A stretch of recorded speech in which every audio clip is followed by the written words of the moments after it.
you to shop at my stores. So make sure that you make it to Lord & Taylor while you're here in New York. If not, hit Saks or head up to Toronto and hit Hudson's Bay. So today what I'd like to do is take a step back, talk a bit about e-commerce, talk a bit about retail in general, talk about traffic trends, then drop into mCommerce specifically, and then talk a bit about how we're thinking about the next evolution of trends within mCommerce. And every time before I get started in one of these sessions, I like to bring up a perceived state of retail, and typically that comes through some sort of comic. And I think this comic does a great job of outlining what everyone thinks is retail today. You've got a customer who's tried on multiple pairs of shoes. You've got a customer who's being helped by an associate who's likely on commission with the audacity to ask for a Wi-Fi password and then go competitively shop. And the point of this is because this is the perception, and in reality, this is not what's happening. This is not what's happening at all, and I think that this is the Shopper Track 60,000 top US malls and retailers showing the drop within the key seasonal period of November to December. It's 50% drop. And what this tells us is not necessarily that retail sales have gone away, because they've stayed relatively flat or increased with inflation. What it does tell us is that when a customer is coming to a mall or to a large retailer, they're more purposed. They know exactly what they're looking for, and they're doing a lot less browsing. So they may come to a mall for 3 visits historically to stores, whereas now they may only come to 1 or 2 stores. Obviously, to everyone in the room, everyone across millennials to baby boomers are shopping online. But the thing to think about here is a lot of the information that comes is based upon at least one purchase online, but not every purchase online. What's not talked about is, of the 15 purchases that you buy in a year or in a month, how much of those are online? A lot of the stats are based upon the fact that someone's doing at least one purchase. And this is showing that up to 85% of every age group is potentially doing at least one purchase online through 2017, starting in 2017. Again, not alarming to anyone here in this room, but I still think it's worthwhile to understand as retailers, when we are sharing all of our sales and we are talking about our promotions, we need to be aware of where all the iShare is. Where is everyone paying attention to? And this last year, 2013, was the first year in which digital actually exceeded the offline media. Digital exceeded the offline media. And then within that digital piece, you can see that mobile is driving all the growth. So 2 hours and 21 minutes, strictly on data. Sales with the purple bar, how much mCommerce will eventually drive. You can see in 2018 there will be up to 27% driven by mCommerce. You can also see that e-commerce is growing, but the majority of the growth is through mCommerce. So it's still growing, but it's cannibalizing a bit of the e-commerce. If you think about the 5 decisions within a purchase cycle, there's discovery, there's trial, there's purchase, pickup, and return. And this is kind of what Chuck talked about earlier. If you look at across the various groups, and teens isn't showing up perfectly, but each one of these purchase decisions for each one of these groups prefer in-store differently than the others. So this first one, discovery, I think this is not alarming to anyone. Everyone knows that they're doing a lot more purposed buying.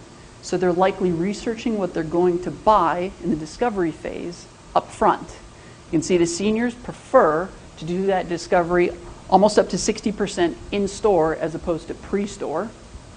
All the way down to the millennials, they're more online savvy. 35% would rather do it in-store. Trial. Trial goes almost all the way up to 90%, and it starts at 70% with the millennials. So this is again showing that it's not only a customer who wants to do one or the other. It's not 100% in-store, it's not 100% touch or 100% click. Purchase. Again, same recurring themes. No customers alike, especially when you look at it within the 5 decisions and across the various groups. Pickup. Drops down a bit more. And then return, which us retailers love them to come back into the store to return because there's a likelihood of a purchase. So again, no customers alike. Let's talk about what they're using the mobile phone for. I think the biggest takeaway for me on this slide here is if you look at the difference of this Bay Note research, in 2012, the gray bars, to 2013, every single one of these use cases increased dramatically. So we know that mobile is becoming a lot bigger use case in general. But then if you look at the specific reasons, store info, query, price compare, obtain coupon, yada, yada, yada, the normal things, you're starting to see a delineation of how they're using them in store versus on site versus on app. So it's very, very complex in how mobile's being used.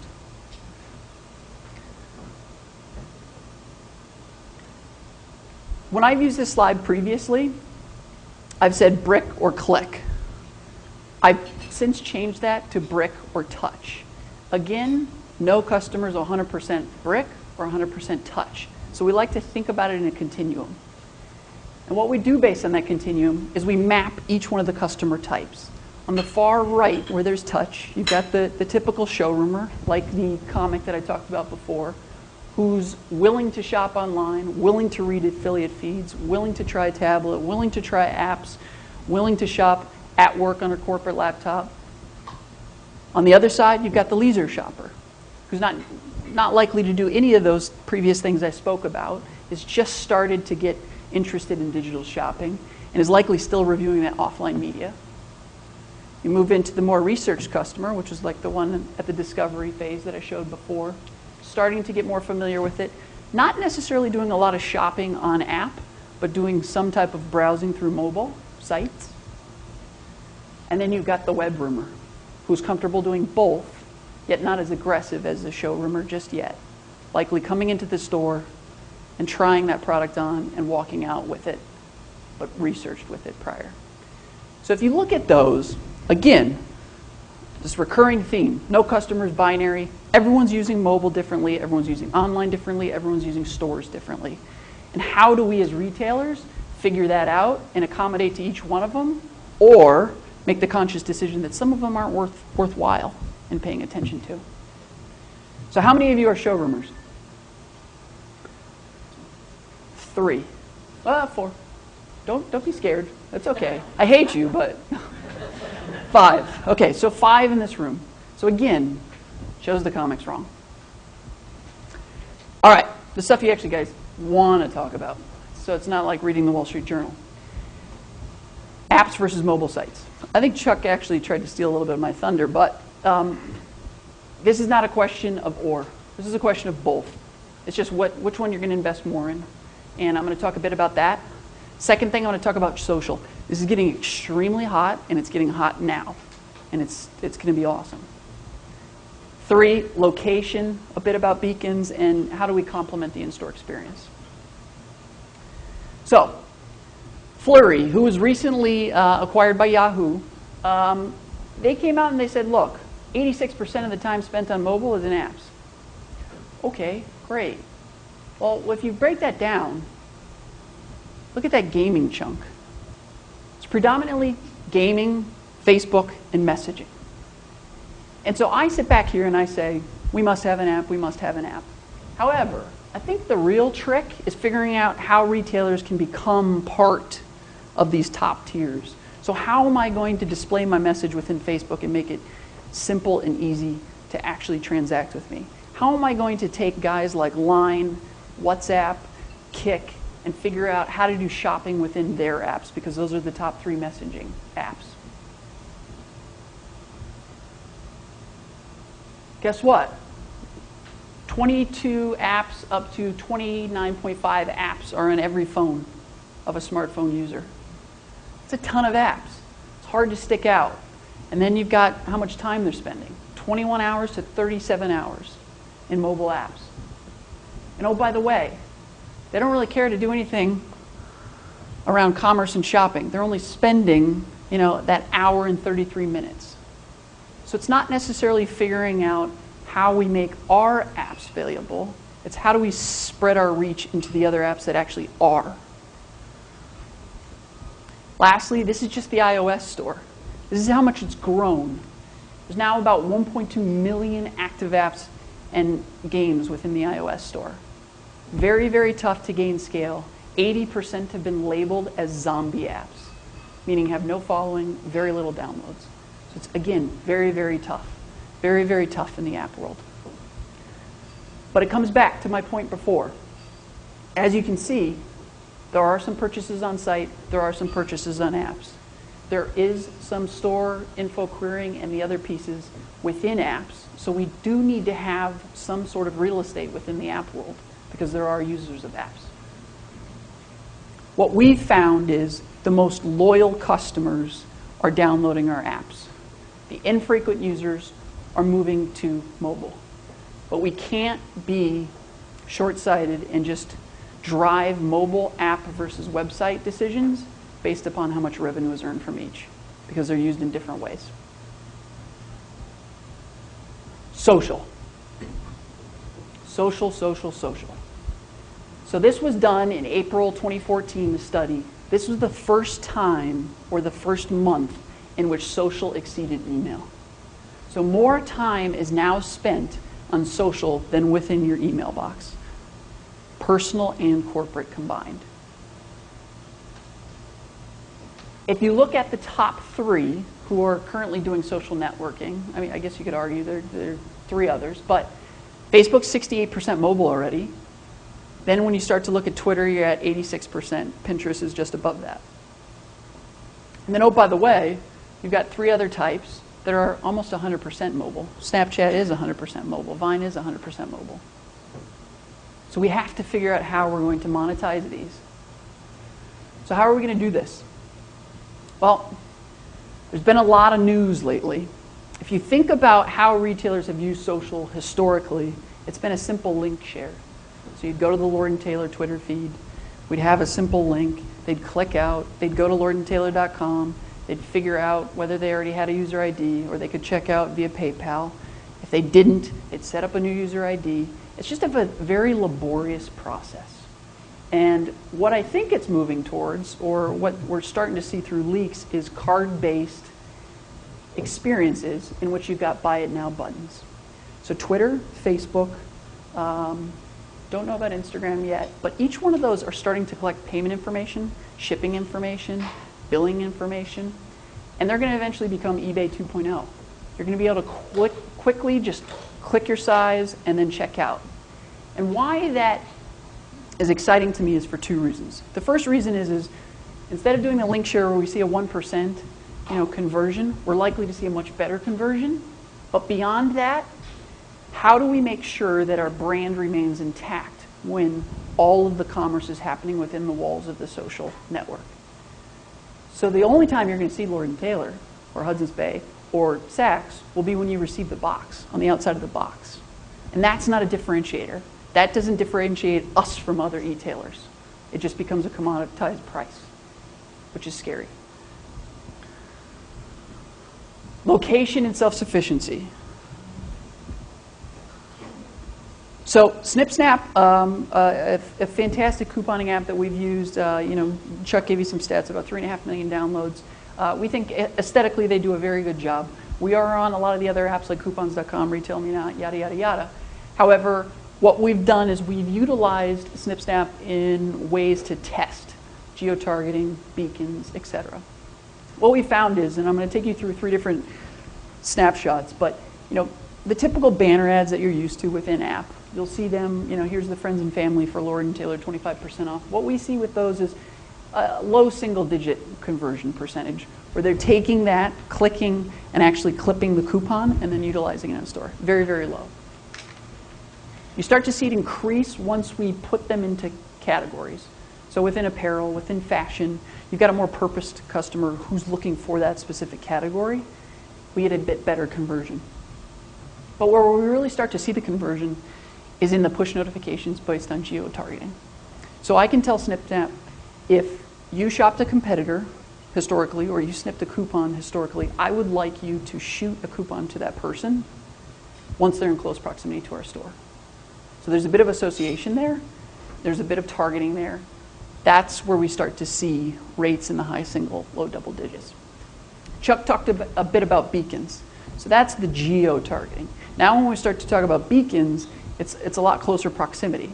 And we just launched that last week and a half ago, Monday. So we're just starting to see some results there, and they're actually better than the location push geo-targeted stuff. So they are coming in store because they are receiving a beacon notice as they walk by on Fifth Avenue. They are then coming into store, engaging in some way, shape, or form with one of the engagements we've set up, and then pressing the button in order to reveal the coupon code, and then checking out. And we've seen higher conversion on that than the location pushes, which is really, really exciting us. Okay, so let's talk a bit about in-store, and then I'm gonna end it with a quick summary slide. But we all know that everyone's utilizing their smartphones for shopping in some way, shape, or form. We also know that every single generation is using them in some way, shape, or form, all the way up to the older boomers and seniors, utilizing it 69%. But if we talk about those use cases, it's so early. These are such straightforward use cases, and there's so much more to come. There's so much more to come as we start to think about how do we empower these customers in store and provide them self-sufficient service. So what are some of them? In-store mapping. Walgreens has been very, very good about in-store mapping. They work with Aisle 411, who we work with. They've started to do this. I think you're going to start to see a lot more of this in the department store space, or in the monstrosities of retail, where it's very tough to figure out exactly what's in a store, where it is in a store, querying by size. You're going to start to see a lot more of that. You've started to see some seamless omni-channel transactions, so a customer coming into store and saying, I want to buy this online instead of taking it home with me. You'll see more of mobile checkout. A lot of the mobile checkout that's happening thus far is not necessarily self-sufficient mobile checkout. It's walking up to a mobile register. You don't see a lot of it where the user is pulling their phone out. Sorry, my phone's not in my pocket. And actually checking themselves out, and then being checked by the loss prevention team as they walk out. I think you're going to start to see that. But the bottom three are what are most exciting. So retargeting, that's what I was talking about with SnipSnap, where we can understand if a user came in, a customer came in, went through a Michael Kors beacon, walked out, but dwelled for, 20 minutes or so, we could retarget that user. Say, hey, maybe Michael Kors wasn't great for you. Have you thought about Kate Spade? We can easily do that via email, back through the apps, back through the beacon. Effortless push notifications. The more that we can make the excitement or the surprise of a push notification, the more likely that we are to be successful with it. We're not that successful with it today because a lot of it has become redundant, and it's not driven off of intelligence, previous purchase behavior, whether they've clicked us before, whether they've visited us before. And so we need to start to make it a bit more effortless so it surprises them a bit more. And then the last one, which I think we are probably a year or two away from, I'd love to say we weren't, but when I talk about people marketplaces, I'm talking about the extension of services like Uber. So Uber is a people marketplace in which it brings together the community so that they can provide a service. You're starting to see the Ubers of the world expand that will be more relevant in retail. For example, Instacart. Instacart will send you a product from a particular retailer, deliver it, same-day shipping. Glam Squad is a really cool one that's starting to come out that will provide you with a stylist on demand. So all those types of on-demand services are going to start to become a bit more prevalent, and I think retailers are going to start to use them a bit more to complement the in-store service. A lot of information. The general takeaway is I think we talk a lot about omni-channel, we talk about seamless shopping, yada, yada, yada, but I think the biggest point here is mobile is the one that's driving everything. Mobile is driving the e-commerce sales growth. Mobile is bridging the gap in store, online, offline. Mobile is where all the iShare is. So I know we all know that, and that's why we're all here. But I think the retailers of the world, including ourselves, don't pay enough attention to that and don't wake up every morning thinking mobile is the way to go. Customers are not binary. We can't think app or site. We can't think brick or touch, brick or click. We got to realize that they want to use them in different ways. And we need to empower them in different ways.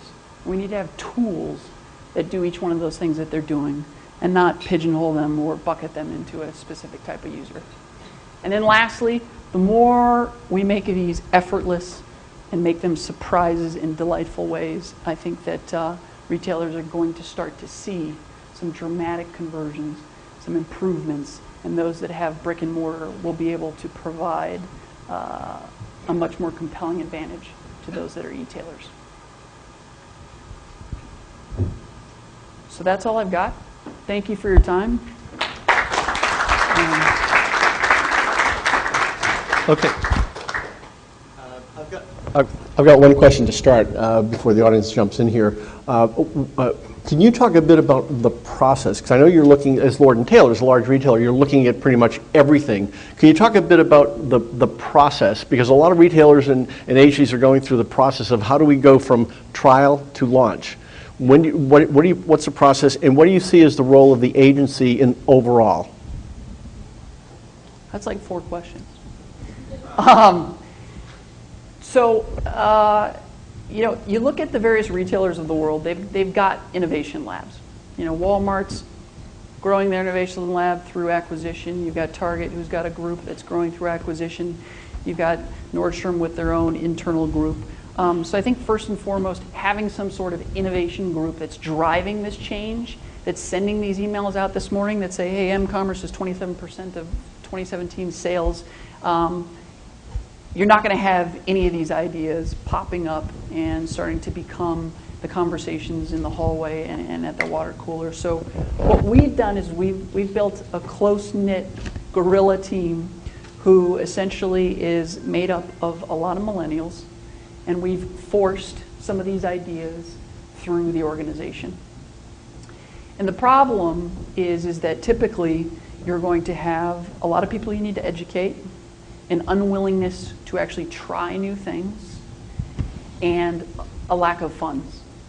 And so what we've made sure we've done is we've started to pick specific pockets of things that we want to test.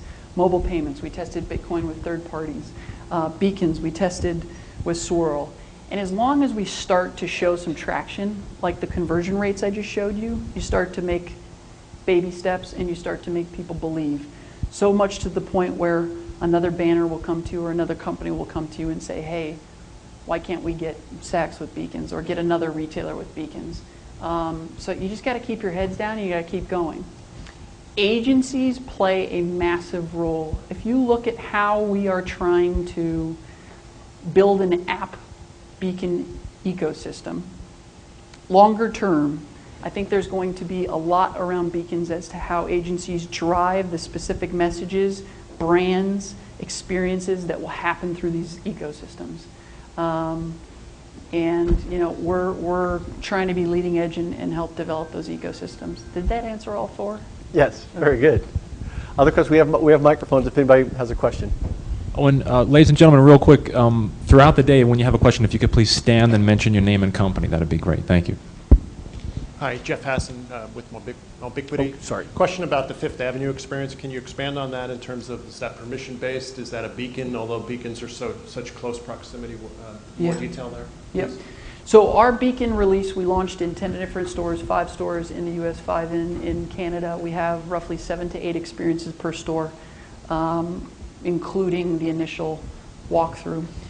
You will receive, if you're on a sidewalk walking down Fifth Avenue specifically, you will receive a push notification in 2 ways, either through GeoTarget or through Beacon, one or the other.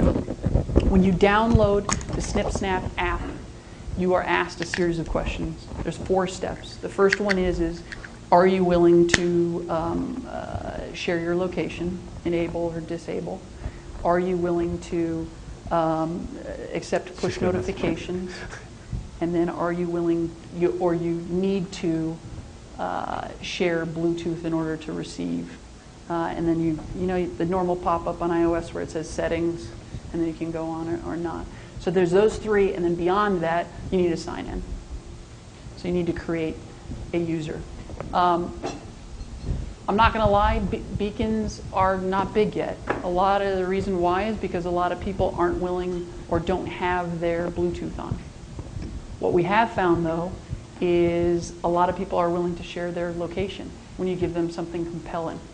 And a lot of our experiences provide them either exclusive content, additional or incremental coupons, or the 5 looks of spring type stuff. So we definitely think that it's early days for beacons, but eventually there's going to be a mass rollout, even bigger than ours.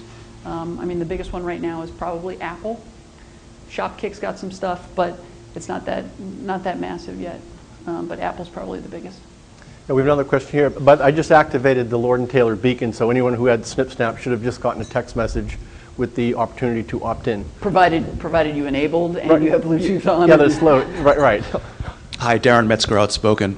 I was curious, but how does mobile messaging play a role in your omni-channel marketing strategy? When you mean mobile message, do you mean the messaging apps, or what do you mean? SMS, MMS, Yeah. so text messaging. Yeah. So text messaging today we offer our mobile coupon codes via SMS. It still does very, very well. But like I kind of said previously, I think what we need to figure out is messaging. So when you think of messaging, think of WhatsApp, think of Kik, think of, what am I missing? Line. There are WeChat. There are so many. Some of them are allowing for some type of advertisement. Kik specifically, it's built on HTML5. You can build a tab that shows your specific messaging that you want. And you can also do a click through to our M site. So that's one that's kind of said out loud and proud, we are willing to potentially allow you to advertise. There are some apps that allow for WhatsApp sharing buttons. So it's very few and far between. Nuzzle's probably the big news one that's got WhatsApp sharing. But I think we got to play a role in those because yes, SMS is big, and we will continue to provide SMS. But a lot of the time is spent in messaging apps.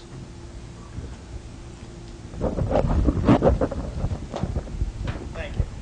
Joe Turo, University of Pennsylvania.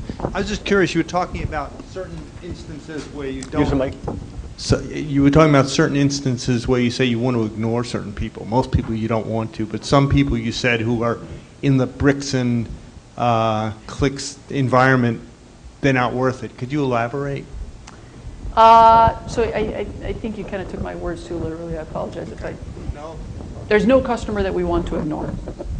No customer whatsoever in whatsoever fashion.